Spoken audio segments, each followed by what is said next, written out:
আসসালামু আলাইকুম রহমতুল্লাহ। Welcome to bright future teaching YouTube channel. সুপ্রিয় শিক্ষার্থীরা, স্বাগতম আপনাদেরকে প্রি স্পোকেন ইংলিশের আজকে ডে 13 ক্লাসে। আজকের এই ক্লাসের টপিক হচ্ছে ডব্লিউএইচ ওয়ার্ডস। এই ক্লাসে আমরা প্রত্যেকটি ডব্লিউএইচ ওয়ার্ড সমূহ দেখব এবং এই প্রত্যেকটা ওয়ার্ডের ইন্টারোগেটিভ অর্থ এবং অ্যাসার্টিভ অর্থ দেখব।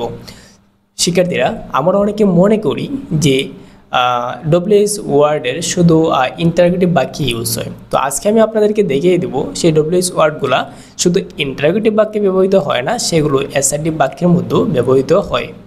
তো আজকের এই ক্লাসের যে লেকচার শিট আছে, এই ক্লাস ছাড়া প্রত্যেকটা ক্লাস, এই ক্লাস সহ প্রত্যেকটা ক্লাসের লেকচার শিট আপনারা পাবেন আমাদের টেলিগ্রাম প্রাইভেট গ্রুপে। সেই টেলিগ্রাম প্রাইভেট গ্রুপে কীভাবে যুক্ত হবেন বিস্তারিত আমি এর আগের ভিডিওতে বলছি এবং পরবর্তী ভিডিওতেও বলবো। তো ক্লাসটি শুরু করতেছি।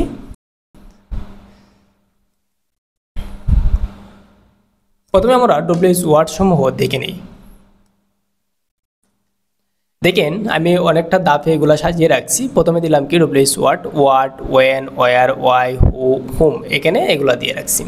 এখন দেখেন, এই ডব্লিউএইচ ওয়ার্ডটা যদি ইন্টারোগেটিভ বাক্যে ব্যবহৃত হয়, আই মিন ডব্লিউএইচ কোয়েকশন কিংবা ইয়েস নো কোয়েকশনের পূর্বে বসলে অর্থ হয় ওয়ার্ডের অর্থ হবে কি, ঠিক আছে। আবার অ্যাসার্টিভ বাক্যের পূর্বে বসলে অর্থ হয়, তো অ্যাসার্টিভ বাক্যের পূর্বে যদি এই ওয়ার্ডগুলো বসে তাহলে এর অর্থ হবে, যদি ওয়ার্ড যদি অ্যাসার্টিভ বাক্যের পূর্বে বসে তাহলে অর্থ হবে যা।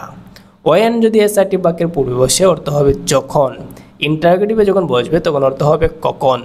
ওয়ার যখন ইন্টারোগেটিভে বসবে তখন অর্থ হবে কোথায়।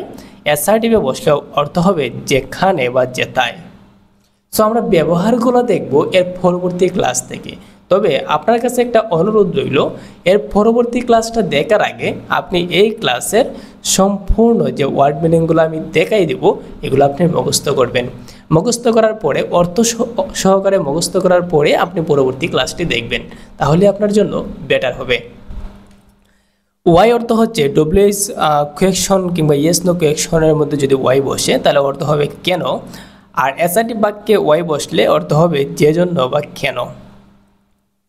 হু ইন্টারোগেটিভ বাক্যে অর্থ হচ্ছে কে বা কারা। অ্যাসার্টিভ বাক্যের অর্থ হচ্ছে যে বা যারা। হুম অর্থ হচ্ছে কাকে বা কাদেরকে। অ্যাসার্টিভ বাক্যে বসলে হবে যাকে বা যাদেরকে। এখন আমরা আরও কিছু ওয়ার্ড মিনিং দেখি, চলেন। হাউ ইন্টারোগেটিভ বাক্যে যদি বসে তাহলে অর্থ হবে কিভাবে বা কেমনে। অ্যাসার্টিভ বাক্যে বসলে হবে যেভাবে। উইজ প্লাস নাউন, এক্সাম্পল আকারে একটি দিয়েছি, যেমন উইজ তারপর একটা নাউন হবে, মানে কোনো একটা কিছুর নাম হবে। তো এখানে দিলাম কি উইজ বুক। এরকম যদি থাকে তাহলে উইজটা ইন্টারোগেটিভ বাক্যে যখন বসবে তখন সময় অর্থ আসবে কোন নাউনটি বা কোন বই, অর্থ আসবে কি কোন বই বা কোন নাউনটি, মানে যেটা নিয়ে আপনি কথা বলছেন।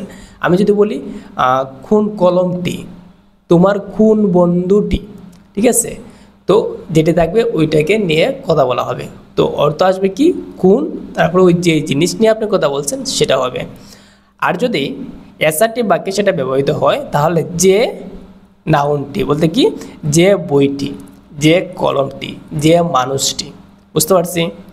ওকে, তারপরে কি লিখলাম যে হুজ প্লাস নাউন। হুজ অর্থ কি খার, হুজ অর্থ কি খার। তো আমরা কার পরে কি লাগাবো, একটা নাউন লাগাইবো। যে বলতে পারি যে কার বই, ঠিক আছে। তো কার কলম, কার মোবাইল, এগুলোর ক্ষেত্রে ইউজ করব কি হুজ দেওয়ার পরে ওই যে বিষয়টাকে আমরা ইন্ডিকেট করতেছি ওই বিষয়টা সেখানে তুলে ধরবো। যেমন হুজ বুক তো হচ্ছে কার বই। এখন যদি এই বাক্যটারে আমরা ইন্টারোগেটিভে ব্যবহার না করে অ্যাসার্টিভে ব্যবহার করি তখন সময় অর্থ আসবে যার, তারপর কি টি, মানে যার বইটি, যার কলমটি। ওকে, সো এভাবে ইউজ করবেন। অর্থগুলো আপনারা মাস্ট বি মুখস্থ রাখবেন।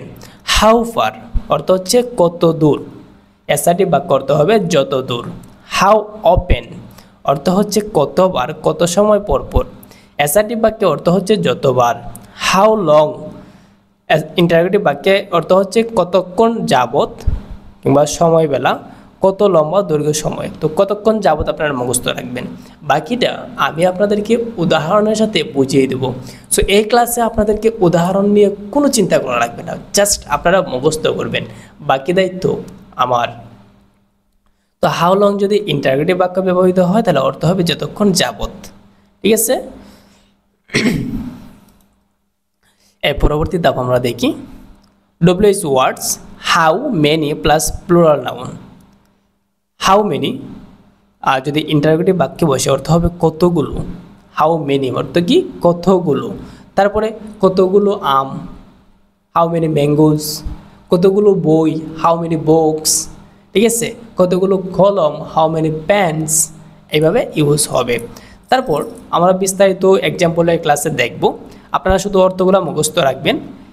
অ্যাসার্টিভ বাক্যে যদি হাউ মেনি অর্থ হয় তাহলে হবে কি যে কয়টি বা যতগুলো। ওকে, তো এগুলো আপনারা মুখস্থ রাখবেন। হাউ মাস, তারপর আনকাউন্টেবল নাউন। হাউ মাস, তারপর কি আনকাউন্টেবল নাউন। আনকাউন্টেবলটা কি আগে আমি ডিসকাস করি। আনকাউন্টেবল হলো যেগুলো গণনা করা যায় না, যেমন ধরেন পানি, দুধ, মধু, এগুলো কি গণনা করা যায়? এগুলো গণনা করা যায় না। সো যেগুলো গণনা করা যাবে না ওইগুলো হচ্ছে আনকাউন্টেবল নাউন। যেমন হাউ মাস মিল্ক, কতটুকু দুধ, কি পরিমাণ দুধ। হাউ মাস ওয়াটার, কতটুকু পানি। হাউ মাস হানি, কতটুকু মধু। তো এগুলার ক্ষেত্রে আপনি ইউজ করবেন কি হাউ মাস। ডব্লিউএইচ কোয়েকশন কিংবা ইয়েস নো কোয়েকশনে যখন ব্যবহৃত হবে হাউ মাস অর্থ হবে কি পরিমাণ বা কতটুকু। অ্যাসার্টিভ বাক্যে অর্থ হবে যে পরিমাণ বা যতটুকু। আপনার কাজ হলো ভাইয়া মুখস্থ করা, বাকিটা আমার দায়িত্ব। হোয়াট কাইন্ড অফ অর্থ হচ্ছে কোন ধরনের, আর সেটা অ্যাসার্টিভ বাক্যে খুব কমই ব্যবহৃত হয় না বললেই চলে। হুইথ হুম অর্থ হচ্ছে কার সাথে, আর অ্যাসার্টিভ বাক্যে অর্থ হবে যার সাথে। টু হুম অর্থ হচ্ছে কার কাছে, অ্যাসার্টিভ বাক্যে অর্থ হবে যার কাছে। এর আগে আরেকটা কথা বলে রাখি, ডব্লিউএইচ ওয়ার্ড কিন্তু কথা বলার ক্ষেত্রে সবচাইতে বেশি উপকারী, সবচাইতে বেশি প্রয়োজনীয়। কারণ আমরা কথা বলার সময় অবশ্যই অন্য কাউকে কিছু একটা জিজ্ঞেস করতে হয়। তো জিজ্ঞেস করা মানে কি প্রশ্ন করা। তো আপনি যদি প্রশ্ন করতে জানেন তবেই না আপনি ইংরেজিতে কথা বলতে পারবেন। Okay, so at first you have to know how to question, কীভাবে প্রশ্ন করতে হয় সেটা আপনাকে জানতে হবে। পরবর্তী ওয়ার্ডগুলো আমরা দেখি। ফরওয়ার্ড অর্থ হচ্ছে ইন্টারোগেটিভ বাক্যে কার জন্য, অ্যাসার্টিভ বাক্যে অর্থ হবে যার জন্য। অ্যাবাউট হুম কার সমন্বয়ে, যার সমন্বয়ে। লাইক হুম কার মতো, যার মতো। ফরওয়ার্ড কি জন্য, যে জন্য। অ্যাবাউট হোয়াট কি সমন্বয়ে, যে সমন্বয়ে। লাইক হোয়াট কিসের মতো, কী রূপ বা কেমন। অ্যাসার্টিভ বাক্যে হবে যেটির মতো।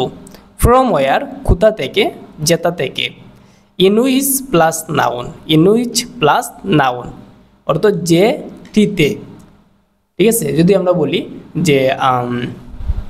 যে স্কুলটিতে আমি পড়ালেখা করি, তো তখন সময় কী করবো ইনউইচ প্লাস নাউন। তো ইনউইচ স্কুল, যে স্কুলটিতে আই স্টাডি আমি পড়ালেখা করি। ঠিক আছে, সো এক্সাম্পল আকারে আমরা এক্সাম্পলের ক্লাসে আপনাকে বোঝাবো। এখন কাজ হচ্ছে ভাই আপনার এই প্রত্যেকটা ওয়ার্ড আপনাকে মুখস্থ করা, আর মনে হয় নাই, আর নাই। ঠিক আছে, এই প্রত্যেকটা ওয়ার্ড আপনাকে মুখস্থ করতে হবে, অর্থ অনুসারে মুখস্থ করতে হবে। সো এইখানে এগুলো আপনি হয়তো বা স্ক্রিনশট দেওয়ার চেষ্টা করতেছেন, লেখার চেষ্টা করতেছেন। সো এগুলো প্রত্যেকটা ওয়ার্ড আমাদের টেলিগ্রাম প্রাইভেট গ্রুপে দেওয়া আছে। আর সেই টেলিগ্রাম প্রাইভেট গ্রুপে কীভাবে যুক্ত হবেন বিস্তারিত স্ক্রিনে দেখতে পাচ্ছেন। সো আমি আপনাকে সাজেস্ট করব, মেজরিটি স্টুডেন্ট প্রায় টেলিগ্রাম প্রাইভেট গ্রুপে যুক্ত হয়ে গেছে। কারণ এইখানে যেমন ধরেন আপনি আজকে ডে 13 ক্লাস করতেছেন, এই ক্লাসটি করার পরে আপনি কিন্তু কিছুটা হেজিটেট ফিল করবেন, কিছুটা ডিপ্রেশন ফিল করবেন যে কীভাবে সেন্টেন্স বানাতে হয়, কীভাবে কী করতে হয়। সো এই সম্পূর্ণ কিছু কাটায় নেওয়ার জন্য এই ক্লাসের যে পিডিএফ লেকচার শিট, শুধু এই ক্লাসের লেকচার শিটটা আমি সেখানে দিয়ে রাখছি। ওকে, মানে ধারাবাহিকভাবে আর কি। যেমন ধরেন ডে 10 আপনি ক্লাস দেখছেন, ডে 10 এর লেকচার শিট সেখানে রয়েছে। ডে 11 ক্লাস দেখছেন, ডে 11 ক্লাসের লেকচার শিট সেখানে রয়েছে। সো আপনার উপকারটা কি, আপনি আজকে ডে 13 ক্লাস দেখছেন, এই ক্লাসটা দেখা শেষ আপনি সরাসরি এই টেলিগ্রাম প্রাইভেট গ্রুপে গিয়ে যে ডে 13 যে শিটটি আছে সেই শিটটি সুন্দর করে প্রথম থেকে শেষ পর্যন্ত পড়ে নেবেন। দ্যাটস এনাফ, আর কিছু লাগবে না। সো এই টেলিগ্রাম প্রাইভেট গ্রুপে কীভাবে যুক্ত হবেন বিস্তারিত আপনারা স্ক্রিনে দেখতে পাচ্ছেন। শিক্ষার্থীরা বিদায় নিচ্ছি আজকে, দেখা হচ্ছে পরবর্তী একটি ক্লাসে। এর পরবর্তী ক্লাসে আমরা এই ডব্লিউএইচ ওয়ার্ডগুলোর ব্যবহার দেখব। আমাদের চ্যানেলটি যদি সাবস্ক্রাইব করে না থাকেন অবশ্যই চ্যানেলটি সাবস্ক্রাইব করে দেবেন। বিদায় নিচ্ছি আজকে, দেখা হচ্ছে পরবর্তী ক্লাসে। আসসালামু আলাইকুম ওয়া রাহমাতুল্লাহ।